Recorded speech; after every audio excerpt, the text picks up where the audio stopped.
Hey guys, Drake here with the Nectar Bar, and I am out in the habitat checking things out, and I wanted to share with you something interesting that a lot of people may not know but often complain about. So typically with these plants here, which are cannas, these are tropical cannas, not a native to Texas, but Texas does have native cannas.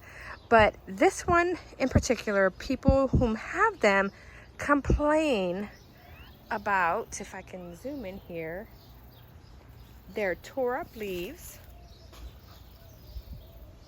and how shredded and kind of unattractive they get.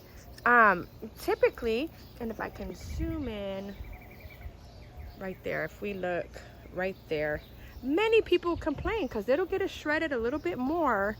But the reason why this is happening is because there's butterflies, baby butterflies, which are the caterpillars, living and eating the plant. That is what it's for. This is a host plant for the Brazilian skipper.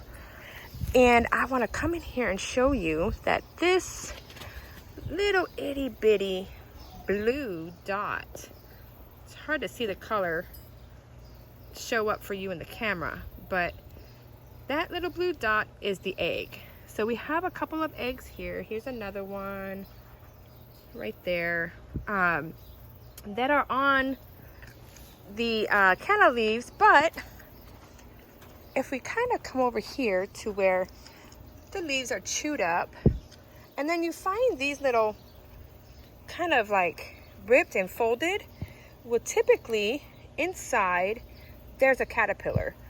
This one is obviously grown and moved on, and most likely is onto this one here, which is much, much bigger. And then there's another one right there. So definitely two caterpillars on one leaf right here. And they just kind of migrate and move around. Yep, one right there. So maybe the one that was there is now here. But there are several on here. Oh, there's another egg. Yep. So this is what this plant is for, at least in my habitat. That's what this plant is for. I also have, let's come up over here to our native canna, which is called Canna flaccida. It is over here on the propagation table, and we have one that's here that I was just kind of getting some babies from.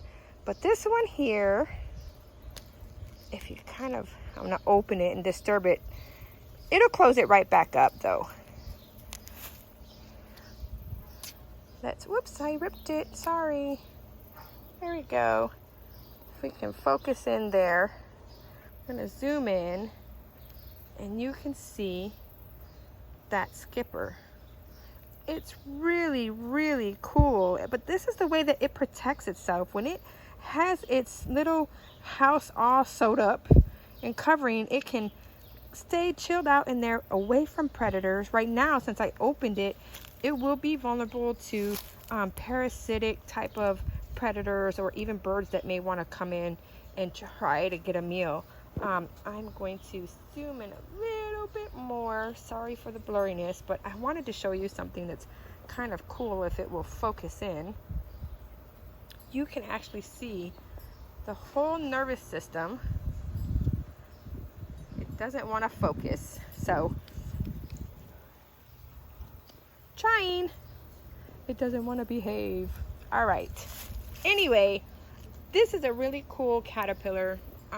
You can see the whole nervous system of this caterpillar because it's clear.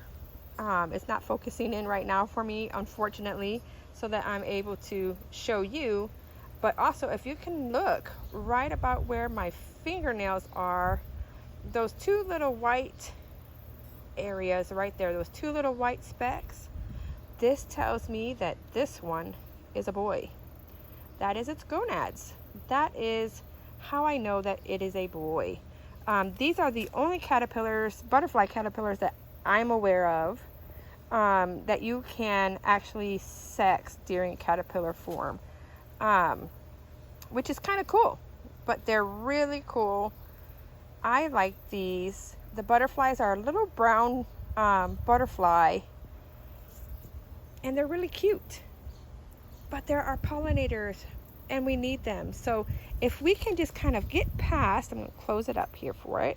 If we can kind of get past that all of our plants' leaves need to be perfect in order to function, then we can actually see that, hey, you know, without pollinators, we don't have plants. Bottom line, if we don't have any pollinators, we have no plants, in turn cause a whole array of problems for us as a human species. So we need them. So we should just, you know, get over the fact that everything needs to be perfect and everything needs to be beautiful, because in its own right, it has beauty within, even within the torn up and eaten up leaves. So there you have it. Canna flaccida. This is a native, Texas native canna, and it is a host plant along with other cannas for the Brazilian skipper butterfly. So until next time, peace, love, and butterflies.